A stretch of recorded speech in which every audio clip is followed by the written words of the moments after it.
If you are a student that is wrapping up your sophomore year or in your junior year and you need to figure out which test you are better at, the SAT versus ACT, I have my kids start by doing a diagnostic exam, which is 1 3.5 hour test that then gives us the side-by-side results so we can see which one you have an aptitude for. And this is what you'll get as an outline. So you'll see the student was stronger on the SAT. They got a 1360, where the equivalent on the ACT was a 24. So that's a significant difference.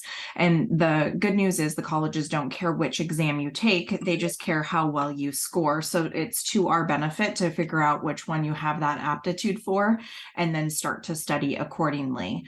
Now, you can also see the breakout by section. So you can use the diagnostic test as a tool as well to go take to a tutor if that's how you're going to study, in order to really show them what it was that you are missing within the specific sections. And it breaks it down by section as well, so that then you can also go back through and see what questions you got wrong.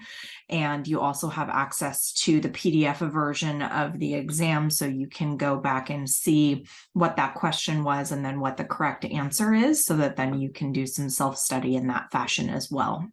But once we know which exam you are, then we want to get registered accordingly. So for the student, the SAT, and giving them time to actually study for their exam in order to get some improvement.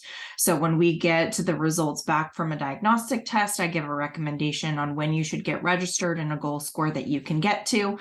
And then it's a matter of what you're going to do in order to study. So books, online program, or a tutor are the three typical ways that students will look at those options. We use an online program called ePrep. And what happens is you log in and you build a study schedule based on that exam that you're going to be taking. So you have the schedule button at the top that you can modify at any point in time. But let's just say we're going to be taking our test in May. And that way we've got some time between now and then, and we're going to take all 4 practice tests, and we want to focus on all of the sections. This happens to be an example in regards to a student who's got the ACT, but it would be handed off accordingly, whether it's SAT as your exam or ACT. And then you are going to look at, well, what days am I really able to study? So let's just say it's Monday, Wednesday, and Saturday, and I want to start doing this now. So we can hit our schedule to see what it actually looks like. And it's telling us to do our first exam on Saturday. Now, this is updatable based on what you have. So if you have a whole bunch of testing coming up and you're like, oh my gosh, I don't have time to be able to do, a section of an exam and then study what I missed, you can move it accordingly to what works for you, but just make sure you're really entering that into your calendar that you use to track the rest of your life. But it's super simple. All you have to do is go through, click on the section of the exam, and it says there's 75 questions and you've got 45 minutes to do it. So then that gives you this guideline around, okay, yeah, I've got to do this section of the exam. But then once I complete it, I need to go back and review my results. So that is going to be when you hit exam room, you're going to have, once your test is complete, there's going to be a study hall that shows up when you click on the results. And the study hall is going to look something like this, where you've got the questions that you got right and wrong, and then it's going to tell you and color coded accordingly. And then you are to give it feedback. Yes, I understand this. No, I don't. Once you watch the video content based on what you missed. So there is kind of a few different pieces associated with this. Is 1, you do a practice test. 2, you study what you missed with the video content.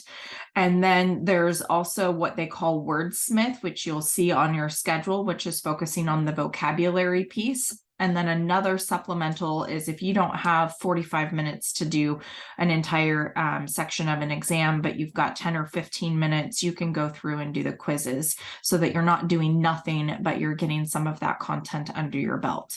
So you can make sure that your schedule works for you at any point in time. Like I said, you can update it if there's other conflicts that you have going on. This just gives you a baseline in regards to what you should be doing in order to get that much study in for all 4 exams between now and your test. The cool thing as well about diagnostic test and ePrep is that you can set it for accommodation. So if your student does qualify for time and a half on testing, we can set the diagnostic test as well as ePrep accordingly, so that then they actually have a real sample of what it's going to be like sitting through those exams.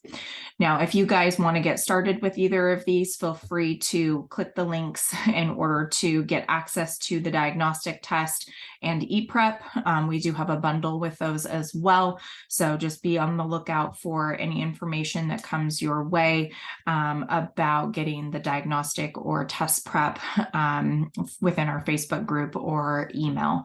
If you have any questions, feel free to reach out to me and I'd be happy to get those questions answered.